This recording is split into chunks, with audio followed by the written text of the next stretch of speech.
نحمده ونستعينه ونستغفره ونؤمن به ونتوكل عليه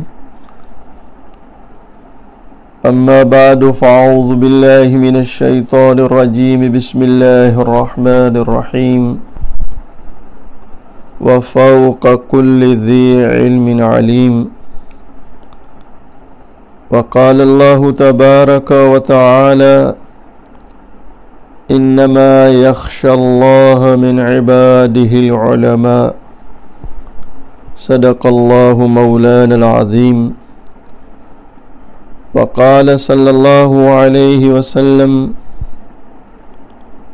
خيركم من تعلم القرآن وعلمه او كما قال عليه الصلاة والسلام۔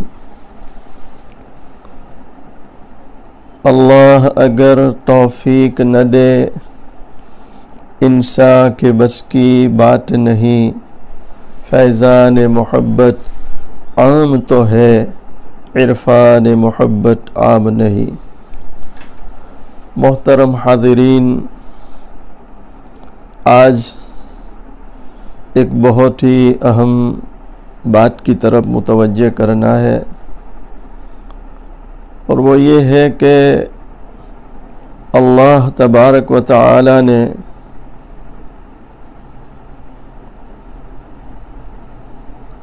دین کی اہمیت کو جو اجاگر کیا، جو بیان کیا، علماء کی اہمیت کو جو اجاگر کیا، بیان کیا ہے، اور پھر اسی کا ترجمہ دونوں جہاں کے سردار حضور پاک صلی اللہ تعالی علیہ وسلم نے اپنے ارشادات کے ذریعے امت تک پہنچایا، اور آپ علیہ الصلاۃ والسلام نے یہاں تک فرمایا کہ العلماء ورثۃ الانبیاء، کہ علماء یہ انبیاء علیہ السلام کے ورثہ ہے، وارث ہے۔ ایک اور مقام پر فرمایا علماء امتی کا انبیاء بنی اسرائیل، کہ میری امت کے علماء یہ بنو اسرائیل کے انبیاء کے مانند ہے۔ قرآن میں اللہ فرماتے ہیں انما یخشی اللہ من عبادہ العلماء، کہ خشیت اور تقوی کا کوئی حق ادا کرنے والے ہیں تو وہ علم والے ہیں، علماء ہیں، اللہ کو جاننے اور پہچاننے والے۔ میرے بھائیوں، یقیناً علماء کی بڑی اہمیت ہے، ان کی بڑی وقت ہے۔ آپ علیہ السلام نے ان کے بڑے فضائل بیان کیے۔ اللہ تعالی ہمیں ان علماء مشائخ کی قدردانی نصیب فرمائے۔ دوسری اہم بات جو بیان کرنی ہے کہ حضور پاک صلی اللہ علیہ وسلم کا جو ارشاد ہے خیرکم من تعلم القرآن وعلمہ، کہ اے لوگو تم میں سب سے بہتر وہ لوگ ہیں جو قرآن کو پڑھتے ہیں، قرآن کو پڑھاتے ہیں۔ ایک اور مقام پر فرمایا کہ اہل القرآن اہل اللہ، کہ قرآن والے ہی گویا اللہ والے ہیں۔ تو اس سے ان مقامات کی اہمیت اور قدردانی معلوم ہوتی ہے جہاں قرآن کریم کی تعلیم ہوتی ہے، قرآن کریم کو پڑھا جاتا ہے، پڑھایا جاتا ہے، قرآن کریم کو سمجھا جاتا ہے، سمجھایا جاتا ہے، جس سے مکاتب دینیہ اور مدارس عربیہ کی اہمیت، اس کی قدردانی سمجھ میں آ رہی ہے۔ اور اس میں کوئی شک نہیں کہ مکاتب دینیہ اور مدارس عربیہ یہ گویا پاور گھر ہے، اور یوں سمجھے کہ پاور بننے کی جگہ ہے جس کو ہم جنریٹر کہتے ہیں، اور وہیں سے دین کے تمام شعبوں کو پاور سپلائی ہوتا ہے۔ جب تک مدارس عربیہ اور مکاتب دینیہ مضبوط ہوں گے اور ان کی حفاظت ہوتی رہے گی، ان کا تعاون ہوتا رہے گا، انشاءاللہ دین کے تمام شعبے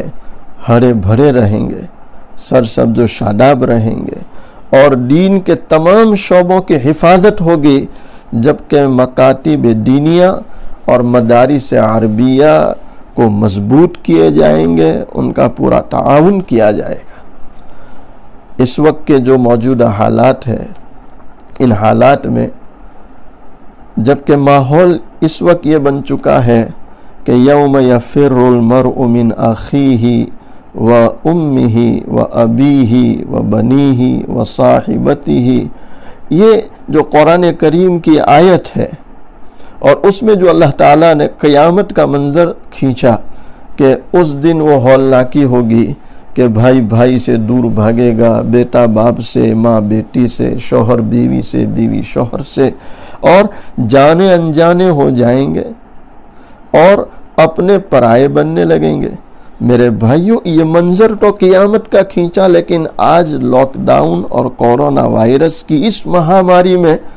ہم اس ماحول کو محسوس کر رہے ہیں۔ ایسا لگ رہا ہے کہ اپنے پرائے ہوتے چلے جا رہے ہیں، جانے انجانے بنتے چلے جا رہے ہیں، کوئی کسی کے پاس کھڑا رہنے کو تیار نہیں ہے، ہر ایک دوسرے سے دوری بنانے کی فکر میں ہے۔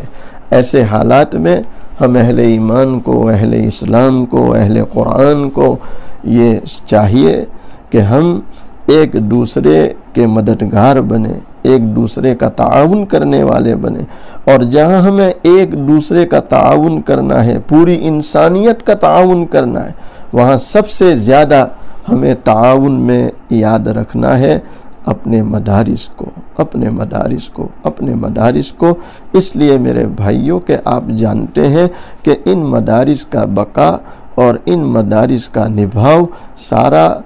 صاحب خیر حضرات اور آپ لوگوں کے تعاون پر ہے، آپ کی سخاوتوں پر ہے، آپ کی نصرت پر ہے۔ آپ جتنا تعاون کریں گے، سخاوت کریں گے، چاہے للہ رقم سے ہو، زکوٰۃ سے ہو، صدقات سے ہو، جس اعتبار سے ہو، یہ مدارس مضبوط ہوں گے اور مکاتب مضبوط ہوں گے، اور دین کے تمام شعبوں تک دین پہنچتا رہے گا۔ حضرت مفتی سعید صاحب پالن پوری دامت برکاتہم علینا نے بخاری شریف کی شرح تحفۃ القاری میں لکھا ہے کہ دیکھو، تمام اعمال کا اجر و ثواب اللہ تعالی فرشتوں کے واسطے دیتے ہیں، لیکن سخاوت یہ ایسی عبادت ہے کہ اللہ تعالی خود اس کا اجر عطا فرماتے ہیں، اور پھر کتنا عطا فرماتے ہیں تو آپ نے لکھا سوائے اللہ کے کوئی نہیں جانتا۔ اس لیے کہ قرآن کریم میں ہے من جاء بالحسنۃ فلہ عشر امثالها، کہ جو بھی کوئی ایک نیکی کرے اللہ اس کا 10 گنا اجر دیتے ہیں، پھر جس کا جتنا اخلاص بڑھاتے بڑھاتے زیادہ سے زیادہ 700 تک لے جاتے ہیں۔ لیکن اللہ کے نام پر خرچ کرنا، مدارس میں دینا، مکاتب میں دینا، علماء پر خرچ کرنا، اللہ کی راہ میں مال لگانا، اس کا اجر اتنا ہے کہ آپ لکھتے ہیں کہ جہاں کوئی 1 روپیہ خرچ کرے اللہ سیدھا 700 گنا اجر دیتے ہیں۔ اور پھر اللہ فرماتے ہیں واللہ یضاعف لمن یشاء، اللہ جس کے لیے چاہے بڑھاتے ہیں۔ اب کتنا بڑھائیں گے وہ سوائے اللہ کے کوئی نہیں جانتا۔ میری آپ تمام حضرات سے بس یہی گزارش ہے کہ ان حالات میں اور لاک ڈاؤن کھلنے کے بعد بھی زیادہ سے زیادہ اپنے مدارس کا خیال کریں، اپنے مدارس کا تعاون کریں، اور اللہ سے دعائیں بھی کریں۔ اللہ تعالی ہمارے علماء کی، مشائخ کی، حفاظ کی، ائمہ کی، اور جتنے بھی دین کے کام کرنے والے لوگ ہیں، اور اللہ پوری امت کی پوری حفاظت فرمائے، اپنی رضا والے اعمال کی توفیق عطا فرمائے، اپنی ناراضگی والے اعمال سے اللہ ہم سب کی حفاظت فرمائے۔ وآخر دعوانا ان الحمدللہ۔